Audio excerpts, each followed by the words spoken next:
I finished making my simple little control rig for my bear, and I want to start sending it over into the Unreal Engine so that I can work with it in a real-time rendering environment. I love working within Blender, and Cycles is very good, but sometimes you want to work it in a little bit more of a real-time capacity.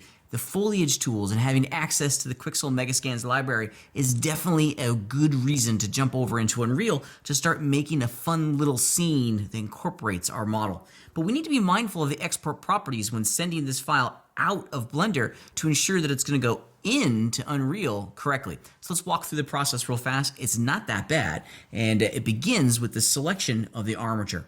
Now we're going to select the armature in object mode because this is directing Blender what to export out.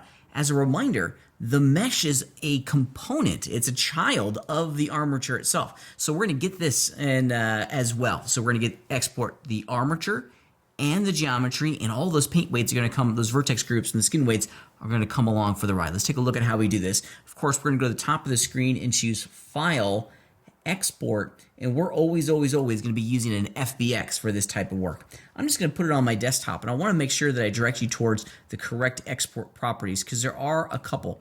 We want to make sure that this time, since we're exporting out a mesh that includes a rigged armature, that armature is turned on.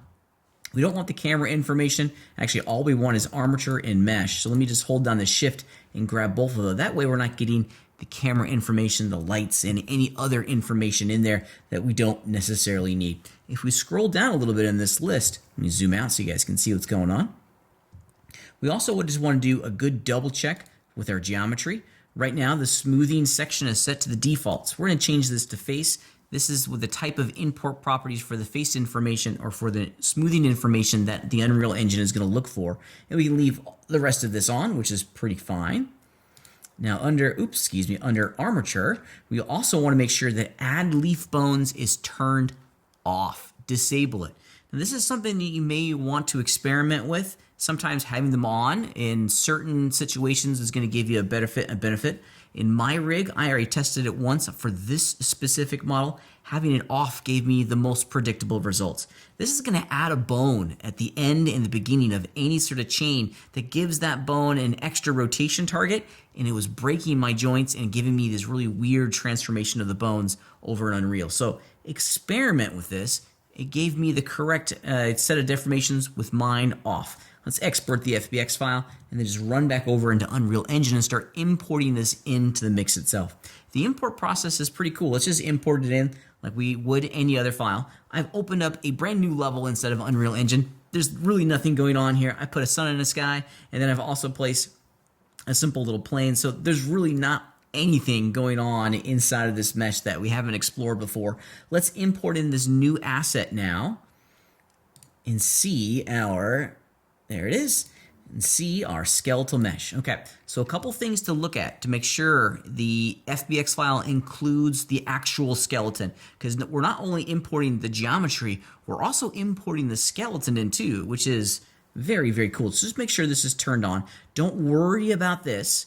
This is going to allow us to apply an existing skeleton that's already in Unreal to the imported mesh. This is one of the cool things about working with Unreal, is that we can have kind of these templates, these presets of skeletons that we can apply to any number of actors coming into the system. Imagine this was a humanoid character. Well, humanoids are often going to have the exact same skeletal structure, so we can have one master skeleton be automatically applied to meshes as they come in.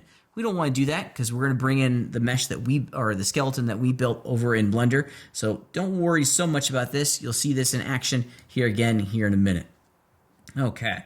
Now I also want to make sure that I'm not accidentally importing in any animations. We're going to be making all of these animations or simple little character movements on the timeline in the level sequencer here in Unreal. So we're going to leave that off. However, if you have created an animation over in Blender, make sure you look at that to ensure that that animation clip is coming in with the asset that you exported from Blender. All right, and I think the rest of this is pretty good. The material creation is going to be creating new material, so I'm good with that. Let's import it in and take a look at what's been created. And these are the three assets that were generated from the bear model that I just imported with my FBX. We have a skeletal mesh, a physics asset, and the actual skeleton itself. The one that we need to pay the most attention to is skeletal mesh. This is now a replacement to the static mesh objects or static mesh actors that we were looking at before. Since this mesh has a skeleton inserted in it, along with a whole series of vertex groups, they're essentially combining both of those to us. So the pink one is kind of the one that we want to work with the most. Let me show you what's going on here. If we were to double click on this asset, there's our bear, looking pretty and fantastic, I might add. Lovely bear.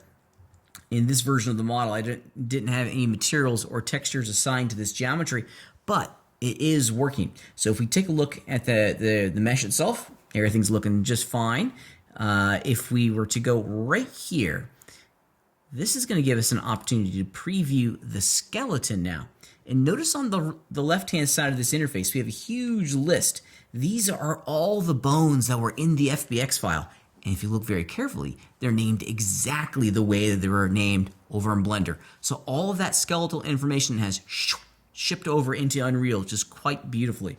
So all of it's alive and kicking. As an illustration of this, let's pick something big here. I don't know, one of the spine bones. And I got the rotation tool going. You can see, dun, da, da, da, it is in fact all working, which is pretty neat. Now, I want you to pay real close attention to this because I'm going to break my neck. Break my neck. And I'm going to save the asset and I'm going to close this window down. Now, if I was to drag my skeletal mesh into the game, notice that it's not broken. When we're working with the skeletal mesh in this is kind of a preview. See how it didn't save all the transformations to the joints themselves? If we wanted to deform and bend and move this character around inside of one of our levels, there's one additional thing that we need to do. We need to expose all the rotation of the joints to the skeletal within this, the skeleton, in the system. In the level itself, check it out. Here's my bear. We can see the bear actor down here, but we're not seeing any sort of control rig or any sort of way to select the individual bones themselves. If we want to continue to pose this, we need to expose all of these properties in what's called an Unreal control rig. And they're really easy to create. The first thing that we need to do is to create a timeline. Even if we're just creating a static pose, we're still going to have a timeline. And as you remember, those timelines are created in what's called a level sequence. So let's right click inside of our browser, go into cinematics and choose level sequence. I'm not going to name it anything. Let's double click to open the sequence in the sequencer, which is the window or palette that includes all of our timeline information. Now we want to start to work with this bear actor. So I'm going to drag it from the outliner into my sequencer to bring it into the timeline, which is pretty neat. Now, if you look closely here, the only thing that we're able to access at the moment are the top tier transform channels of the entire actor. Well, I want to go in and start messing with all the bones and rotating it and moving the head and sculpting this thing as we should want to in this moment. So there's one additional step that we need to do to expose all the skeletal information inside the sequencer itself. And that's to apply an FK control rig to the entire system. So if we were to right click on the actor itself, we're going to do edit with FK control rig. This is going to give you some options. It's going to look at all of the different skeletal bones that are inside the actor itself and expose them in the sequencer. The thing that you absolutely want to make sure you turn on is reduce keys. The default is off. If it's off, it's going to create a keyframe for every single bone on your character on every single frame of your sequence, which is not what we want. So make sure that it is in fact on. Make sure it's true, and then hit create, and then dun, dun, dun, dun, check it out. How cool is this? Because here's our actor in the stage itself. You can also see down in the bottom here, I collapsed it on accident. Here's every single bone. Okay, it's already in the timeline. We can even select them, and let's see which one I got. One of the eyebrows, I think, selected at the moment. Let's see if I can find a big one like head. Yeah, there we go. And of course, we could even animate these if we really wanted to inside of our timeline in our sequencer. But this is how we expose all of the control rig that we created in Blender inside of an Unreal level. We add the FK control rig, which exposes all the bones, and we're able to continue to pose and even animate some of these characters right here in the levels that we can create inside of Blender.